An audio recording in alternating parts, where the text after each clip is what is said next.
It was to become known as the dress rehearsal for the Second World War. From 1936 to 1939, Spain endured a civil war that was to end in the fascist takeover by General Franco. A year into the conflict, 4,000 children were evacuated from northern Spain. Amongst them was Herminio Martinez, who arrived at Southampton's dockyards a week after his 7th birthday. We hit a storm in the Bay of Biscay, which is a very rough crossing, and we were all sick and tossed about, and so we arrived in quite a mess in Southampton. One didn't understand what it was all about. It didn't really hit you until you found yourself separated from your family. Herminio spent 3 months living in a camp in Eastleigh. Whether through photography, posters, or painting, artists recorded the plight of victims of the war. Some people, when they look at art like this, find it hard to understand. Is that the case for you? It really is a protest, if you like, against war.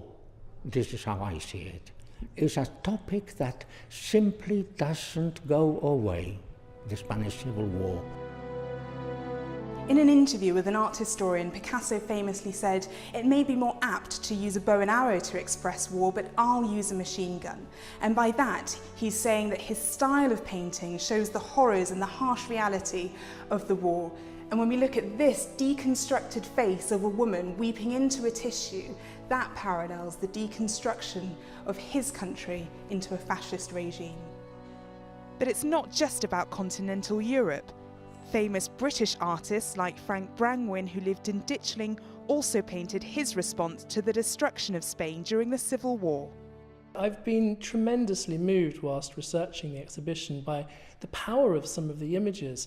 They are created, over 75 years ago, and yet you look at them and they're engaging with powerful human emotions.